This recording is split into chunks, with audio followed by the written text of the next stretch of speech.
Gandhi alternative है। Alternative Bihar के लिए पूरे दुनिया के लिए।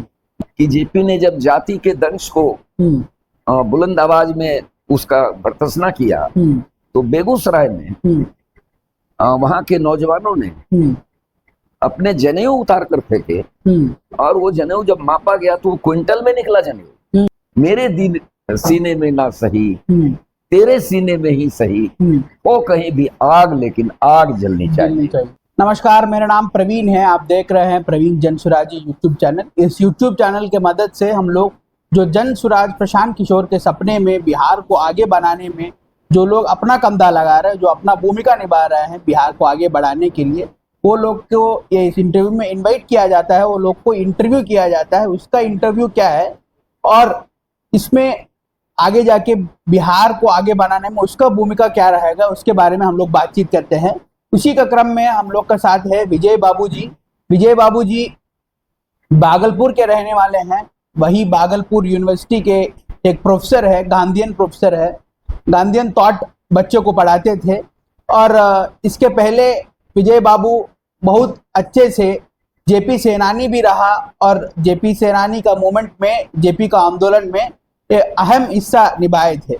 अभी जनसुराज में फिलहाल 2 बरिस से लगभग जुड़े रहे हैं और अपना क्षेत्र में भी काम कर रहे हैं और गांधीयन थॉट को भी फैलाने में काम कर रहे हैं। एक बार इनसे इंटरव्यू करके आज जानने का प्रयास करेंगे। गांधीयन आइडियोलॉजी के ऊपर हमारा प्रश्न रहेगा और बिहार के ऊपर प्रश्न रहेगा और कनेक्टेड प्रश्न रहेंगे। इसके पहले एक बार विजय बाबू हमारा दर्शकों को एक बार संक्षिप्त में आपका परिचय दीजिए। मैं प्रोफेसर डॉक्टर विजय कुमार हूँ। तिलका माझी भागलपुर विश्वविद्यालय में पीजी का एक गांधी विचार विभाग चलता है, जिसका विभागाध्यक्ष रहा हूँ। और अभी 31 जुलाई 2024 को हमने वहाँ से अवकाश ग्रहण किया है। इसके पूर्व मैं जयप्रकाश आंदोलन का सिपाही रहा हूँ और छात्र युवा संघर्ष वाहिनी, जो जेपी की प्रिय सेना थी, उसका प्रदेश संयोजक रह चुका हूँ। बिहार के सामाजिक, सांस्कृतिक, राजनीतिक जीवन में जो पिछले 50 सालों में घटनाएं घटित हुई हैं, उनमें शामिल रहा हूँ। बहुत बहुत अच्छे सर। ये अभी जो आप बोले थे, हम गांधीयन विचार का एक प्रोफेसर रहा, और जनसुराज भी वो कहते हैं कि हम भी गांधीयन आइडियोलॉजी पे ही चल रहे हैं। इसमें समानता क्या आपको दिख रहा है सर, एक बार उसके बारे में बताइए सर। एक समानता तो ये दिख रहा है कि मेरा अपना मानना है, और गांधी भी जिसको मानते थे, इसीलिए उन्होंने अपनी जीवनी जब लिखी आत्मकथा, तो उसका नाम रखा उन्होंने सत्य के साथ मेरे प्रयोग। सत्य के साथ मेरे प्रयोग जी। ये जो प्रयोग धर्मिता है, वो किसी भी परिवर्तन का युग धर्म होता है, और उसका मूल स्वभाव प्रयोग धर्मिता ही होता है। तो जनस्वराज आज तरह तरह के प्रयोगों से गुजर रहा है, कर रहा है। गांधी भी यही किया करते थे अपने जीवन में, सत्य की तलाश के लिए अनेकानेक प्रयोग करते थे। तो ये एक समानता मुझे जनसुराज में और गांधी के कार्य पद्धति में दिखता है। सत्य की खोज करना। जी हाँ सर। और दो तीन और कुछ होगा तो बताइए सर।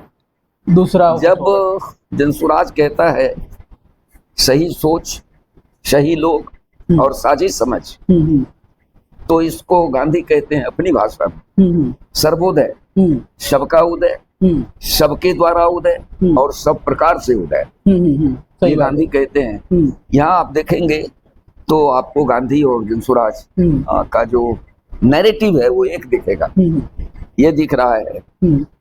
एक तीसरी भी बात आप इनहेरिट कर सकते हैं। आज जब चारों तरफ राजनीतिक दलों में जो नारे लगते हैं, देश का नेता कैसा हो, फला बाबू जैसा हो, तो जनसुराज ये दावा नहीं कर रहा है कि देश का नेता कैसा हो।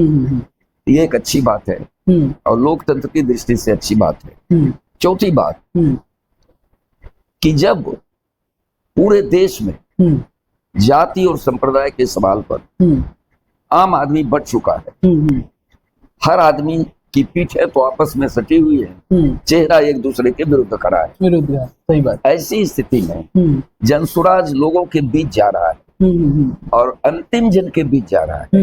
ये जो अंतिम जन है, वो गांधी का माइलस्टोन है। माइलस्टोन। गांधी अपने जीवन में कहते रहे कि अगर मुझे विकास की कोई रास्ता चुननी है, विकास का कोई सही रास्ता तलाशना है, तो उसकी शुरुआत अंतिम जन से होगी। और उस अंतिम जन तक जाने का काम जब जन स्वराज और उसके सूत्रधार करते हैं प्रशांत किशोर जी, तो मुझे लगता है कि ये लोकतंत्र को एक तरह से लंबे समय बाद, जयप्रकाश आंदोलन के बाद, यानी 50 साल बाद एक ताजी हवा मिल गई है। ताजी हवा। ये लोकतंत्र की दृष्टि से सुखकर है। अच्छा सर, आजकल के बिहार में सब तरीका के विचारधारा चल रहे हैं। एक बोल रहे हैं कि हम समाजवादी विचारधारा वाले हैं, एक बोल रहे हैं कि हम अम्बेडकराइट है, एक बोल रहे हैं कि हम भगत सिंह को मानने वाले लोग हैं, एक बोल रहे हैं कि हम परशुराम के मानने वाले लोग हैं। इस सारे आइडियोलॉजी में, ये सारे जान के भी, फर्क के भी बिहार के जनता ने देखा, पर इसको कुछ हासिल नहीं हुआ, इससे कुछ निकला नहीं। गांधीयन आइडियोलॉजी बिहार के लिए क्यों अभी के लिए सही है सर, एक बार बताइए। देखिए, ये जो भगत सिंह, अम्बेडकर साहब, ये सब हमारे पुरख हैं जिन्होंने देश की आजादी में अपनी कुर्बानी दी है और बड़ा काम किया है हमारे पुरखों ने। गांधी भी उनमें से एक थे। तो वो व्यक्ति का नाम है, लेकिन विचारधारा, एक राजनीतिक विचारधारा जिसको आप कहते हैं, वो तो पूरी दुनिया में तीन ही है। पूंजीवाद का विचार है, समाजवाद का विचार है और साम्यवाद का विचार है। इस तीन के दायरे में ही लोग कहीं ना कहीं खड़े हैं। सही बात। यही देश के विकास का मॉडल तय करता है, यही गवर्नेंस तय करता है। सही बात। यही नीति नियम कानून तय करता है और यही जनता का नियति और भविष्य तय करता है। तो इस तीन में से गांधी कहाँ खड़े हैं, ये हम बता सकते हैं। बताइए सर। तीनों विचारधाराओं का प्रयोग दुनिया में हुआ और जो चाहते थे लोग वो नहीं हुआ। अंतिम जन का कल्याण नहीं हुआ, अंतिम जन का कल्याण, सबका उदय नहीं हुआ, सब प्रकार से उदय नहीं हुआ और सबके द्वारा उदय नहीं हुआ। सही लोग नहीं निकले, सही सोच नहीं सामने आया और साझा प्रयास भी नहीं हुआ। तो एक तरह से नया मनुष्य पैदा नहीं हुआ, नया मनुष्य पैदा, यानी तीनों के साथ विफलता का इतिहास जुड़ा हुआ है। तब गांधी का विचार एक ऐसा विचार है जिसको अभी तक आजमाया नहीं गया है। और आश्चर्य है कि गांधी के विचार को आजमाए बगैर ढेर सारे लोग उसको रिजेक्ट भी कर रहे हैं। सही बात है।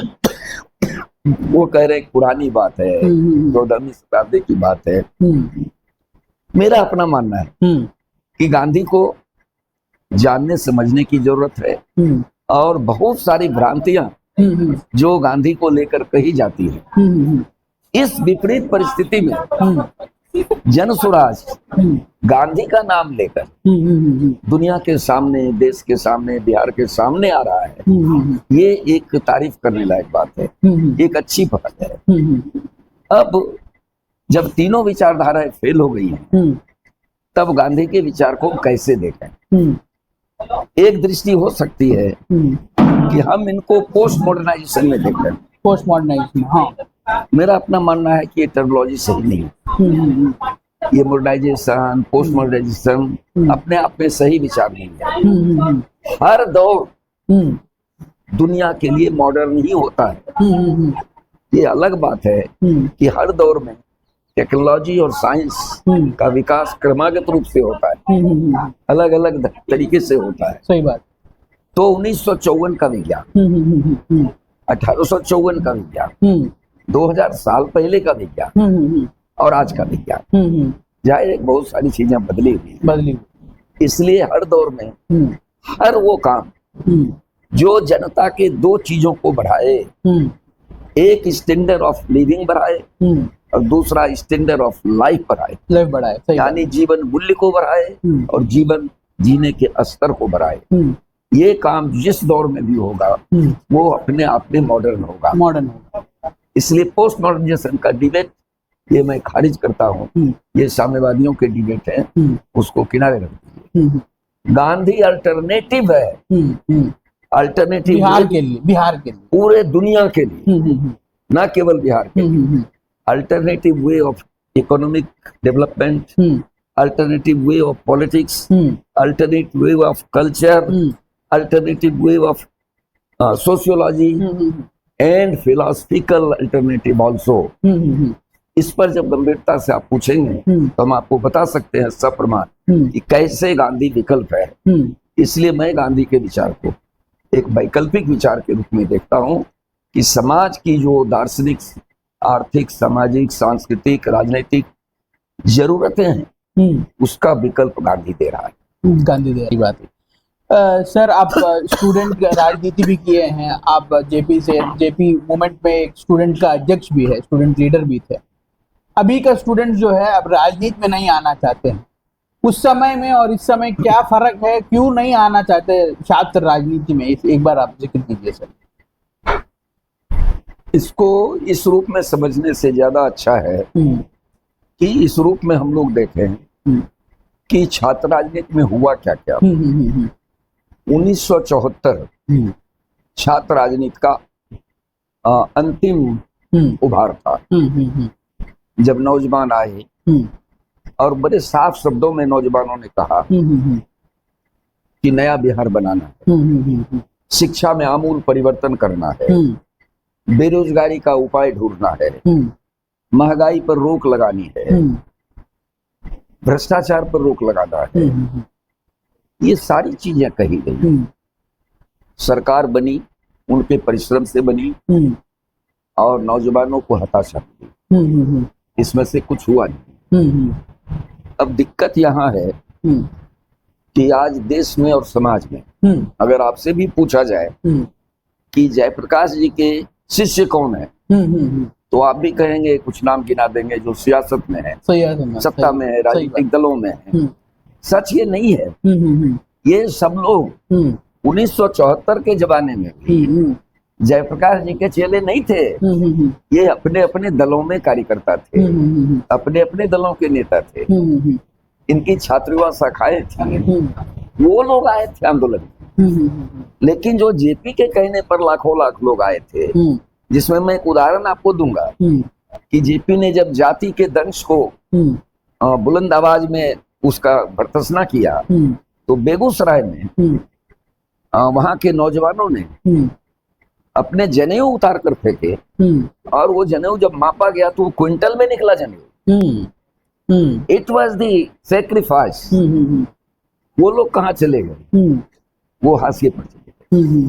थोड़े से लोग छात्रवाद संघर्ष वाहिनी के रूप में, सर्वोदय के रूप में ये लोग लगे रहे और जेपी के संपूर्ण क्रांति के काम को आगे बढ़ाते रहे।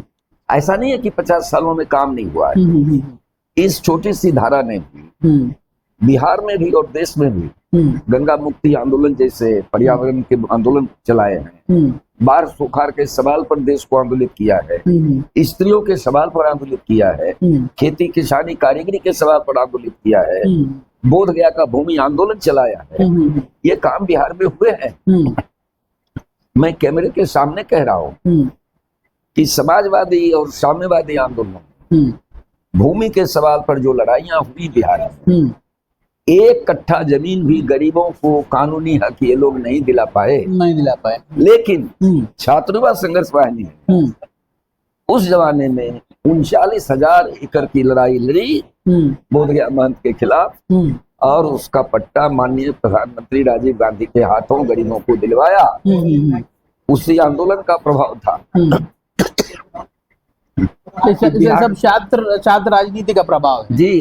और उस आंदोलन का ही प्रभाव था कि बिहार सरकार को कानून बनाना पड़ा कि संपत्ति का हस्तांतरण अब महिलाओं के नाम से भी होगा, यानी पुरुष और स्त्री दोनों का नाम होगा।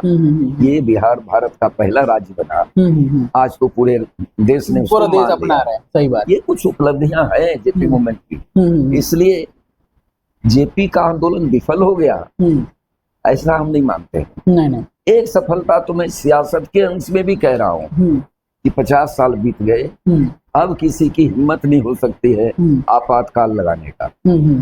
ये छोटी गारंटी नहीं है लोकतंत्र के लिए और ये जेपी मूवमेंट का देन है। सही बात है सर। पर आप ये बात बताइए कि उस समय क्यों राजनीति में लोग आना चाहते थे या युवा आना चाहते थे, या अभी क्यों नहीं आ रहे, इसके बारे में बताइए।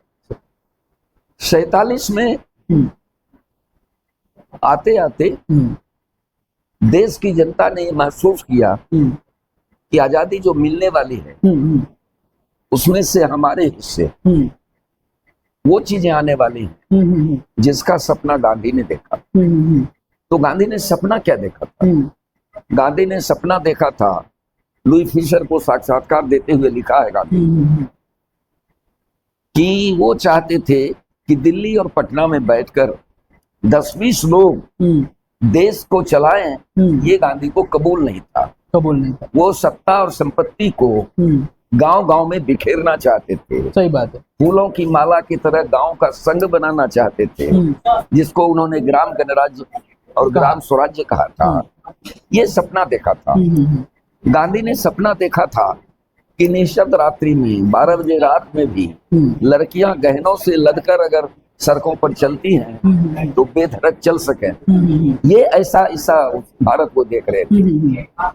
नहीं पूरा हुआ, जनगण की आशाएं पूरी नहीं हुई, सत्ता और संपत्ति का वितरण नहीं हुआ, तो निराशा हुई और कांग्रेस से निराशा हुई, क्योंकि कांग्रेस ही सत्ता में आई थी आजादी के बाद। तो लोगों को लगा कि इस कांग्रेस को दंड देना चाहिए। सही बात। वो दंड 1977 में जनता ने दिया। अब जो लोग आए सत्ता में वो इतने कांग्रेसी तो 40 साल में पतित हुए। अब ये लोग तो जो आए वो 3 साल में ही टूट बिखर गए। सही बात। तो जो हश्र हुआ वो आपके सामने है। उस समय जेपी जो चाहते थे कि लोक शक्ति और लोकनीति का इतना ज्यादा विकास हो जाए कि वो सरकार पर अंकुश लगा सके, इसके लिए उन्होंने लोक समिति की बात कही थी। आंदोलन जब चल रहा था तो जैसे हम लोग आजकल कह रहे हैं कि जन सुराज, जन जन का सुराज, घर घर का सुराज, इसी तरह से जेपी ने जनता सरकार का आह्वान किया था कि गांव गांव में जनता सरकार बनाओ। वो सब कुछ नहीं बन पाया और एक अनवरत चीजें चल रही हैं। इसलिए मुझे जब आप पूछते हैं तो मैं तो जेपी आंदोलन के उस झलक को जन सुराज में देख रहा हूँ कि वो चीजें मेरे दिल सीने में ना सही, तेरे सीने में ही सही, वो कहीं भी आग, लेकिन आग जलनी चाहिए। वो आग अगर प्रशांत किशोर के दिल में जल रही है तो हमारे जैसा आदमी उस आग का स्वागत करेगा। इसलिए एक जुड़ाव मुझे जेपी आंदोलन से दिखता है। सही बात। एक बात और कुछ पूछो।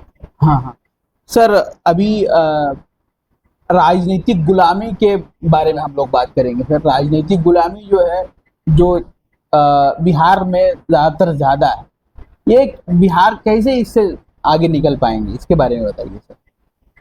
देखिए, गुलामी का जो अर्थ, जिस अर्थ में आप पूछ रहे हैं, अगर मैं उसी अर्थ में समझ रहा हूँ तो कमोबेश पूरी दुनिया में हाँ। भारत में कुछ ज्यादा दिखता है। कुछ तो इसके अपने पारंपरिक समाज व्यवस्था के दोष है। हमारी सामाजिक संरचना में बड़े छोटे सीढ़ीनुमा बनावट और उस आधार पर हमारे आचरण तय होते थे, वो पूरी तरह से खत्म नहीं हुआ है। लेकिन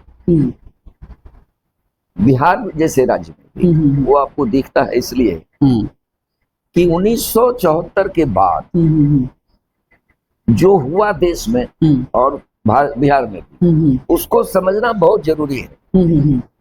74 के बाद पूरे देश में 2 प्रबल धाराएं चली बहस की।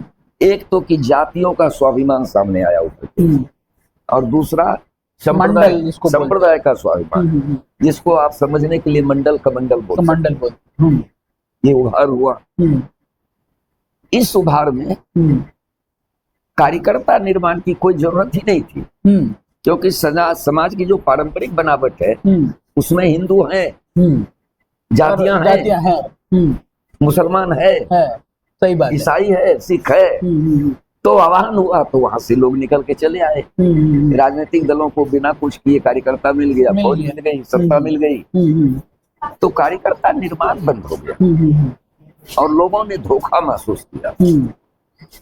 तो 47 के बाद का धोखा, 67 के बाद का धोखा, 77 के बाद का धोखा, अन्ना हजारे के बाद का धोखा, बीपी सिंह के समय का धोखा, इतने ज्यादा धोखा मिला कि नौजवानों का दिल टूट गया। एक सही बात, मैं एक कारण मानता हूँ, लेकिन दूसरा कारण भी है जो गंभीर और खतरनाक है। पूरी दुनिया में राजनीति बाजार के हाथ जा चुका है। बाजार के हाथ जा चुका। सामान्य आदमी चुनाव लड़ने के बारे में, राजनीति में कोई बड़ी भूमिका तलाशने के बारे में सोच ही नहीं सकता है। सही बात है। वो समय गुजर गया और एक डिबेट चला दुनिया में in the name of professionalism. मैं प्रोफेशनलिज्म के इस पक्ष में हूँ और आपको जान के बड़ा आश्चर्य होगा कि गांधी एज एन मैनेजर बड़े सफल प्रोफेशनल थे। एक एक मिनट का मैनेजमेंट था उनके जीवन करते थे। सही बात। काम को सलीके से करते थे। मैं तो प्रोफेशनलिज्म को यही अर्थ में देखता हूँ। लेकिन प्रोफेशनलिज्म एज कैरियर, समाज परिवर्तन का वाहक एक सीमा से ज्यादा नहीं बन गया। समाज परिवर्तन का मतलब ही है profession with mission. Profession with mission जी, गुलामी नहीं। गुलामी। हमारी अपनी समझ ये है कि every intellectual must be activist and every activist must be intellectual. सही बात है। अगर दोनों को आप प्रोफेशनलिज्म और मिशन का प्रतीक मानते हैं, एक्टिविस्ट अगर ये प्रतीक हो मिशन का और प्रोफेसर अगर मिशन हो प्रोफेशनलिज्म का, तो दोनों को ये वाइस वर्सा जीना पड़ेगा, सीखना पड़ेगा। ये दिक्कत हो रही है पैदा। अब प्रोफेशनलिज्म का जो मूल टास्क है वो टास्क ये है कि be self, don't think about others. You may be you can. एक सीमा तक सही भी है। हर आदमी के अंदर वो ऊर्जा मौजूद है, वो पूरा कर सकता है। उस अर्थ में क्या उससे करना है। लेकिन हमारा दिमाग वही बन जाए तो हम स्वतः बाकी चीजों से कट जाएंगे, बाकी चीजों से उठ जाएंगे और गुलाम बन जाएंगे। गुलाम किसी तो राजनीतिक गुलामी भी इसी का द्वार में आए थे, इसी का दायरा में आए। परंपरा की बुराइयां और आधुनिकता की बुराइयां दोनों का समझौता हो गया है आज के दौर में। आज जरूरत है परंपरा की अच्छाइयों को सामने लाना, आधुनिकता की अच्छाइयों को भी सामने लाना और उस दोनों के मेल से नया रास्ता तलाशना। अगर जन स्वराज इस काम को कर सका तो बिहार नहीं देश का दुनिया के आशा का केंद्र बनेगा। बहुत बढ़िया। क्योंकि दुनिया आज विकल्प तलाश रही है और विकल्प अगर ये दे पाया नीति में, नीयत में, नेतृत्व में, सभी स्तर पर अगर ये दे सका, काम तीन ही करना है। अपने आप को बदलना है, सामाजिक बनावट के कष्टकारी ढांचे को ढीला करना है या बदलना है और आवश्यकता अनुसार राजपाट को भी बदलना है। सही बात है। ये तीन काम अगर हम कर सके तो मुझे लगता है कि गांधी का नाम लिए बगैर भी गांधी का काम हो जाएगा। क्योंकि आज पूरी दुनिया का डिलीवरी सिस्टम कोलैप्स कर चुका है। बहुत अच्छे अच्छे काम हुए हैं। ये आप क्यों कह रहे थे पूरी दुनिया का कैसे डिलीवरी सिस्टम कोलैप्स? हाँ, बता रहा हूँ। एक्सप्लेन कीजिए। एक्सप्लेन कर। अभी एक कोरोना आया, आपने देखा होगा कि पूरी दुनिया की सरकारें बो डाउन कर गई। सही बात। आगे तो WHO के आगे। आज का WHO किसके हाथ है?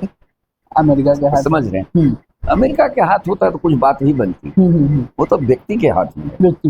दे में भी एलन मास्क, दे में भी बिल गेट्स, वो देखने की चीज जो भी है। हाँ, सेंट्रलाइज्ड हो गया। सेंट्रलाइज्ड हो गया, आपका ये मूल बात है। हाँ, तो राजनीति अगर हमारी विकास नहीं सेंट्रलाइज्ड है तो पॉलिटिक्स भी सेंट्रलाइज्ड है। सही बात है।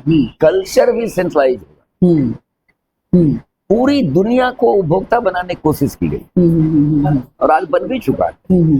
राजनीति के अर्थ में भी प्रजा की हैसियत एक वोटर मात्र की हो गई है कि वो आप फकत वोटर है। वोट देते समय ये करिए, ये करिए, करिए, वो करिए, वो करिए, लेकिन आप एक वोटर की हैसियत से राजकाज का भाग्य बदलने वाले हैं। ये एहसास उनके अंदर जब तक पैदा नहीं होगा तब तक वो डिलीवरी सिस्टम की तरफ सोचेंगे नहीं। उदाहरण के लिए केवल बात खत्म करूंगा कि कैसे कैसे नाटक चलते हैं। गांधी जी का एक प्रिय विषय था खादी ग्राम उद्योग। खादी और खादी ग्राम उद्योग में जब संविधान बन रहा था तो खादी ग्राम उद्योग को कई जगह पंचायती राज उनका दूसरा विषय था। ये सब ग्राम निर्माण के, स्वावलंबन के, स्वदेशी के उपक्रम थे। नीति निदेशक तत्व में डाल दिया। राजीव जी आए, उन्होंने थोड़ा 73वां संशोधन प्लान किया। संयोग से उनकी दुर्भाग्यपूर्ण हत्या हो गई। उसमें मणिशंकर अय्यर पंचायत मंत्री थे। मैंने वो ड्राफ्ट देखा था जो पेश होने वाला था पार्लियामेंट में। कंक्लूडिंग लिखा हुआ था स्टेट मस्ट डू इट। हाँ। जब नरसिंह राव जी की बारी आई तो मस्ट शब्द हट गया, एक शब्द लिखा गया मे डू इट। आज रिजल्ट क्या निकला? पूरा का पूरा पंचायत सरकारी रहमो करम पर खड़ा है।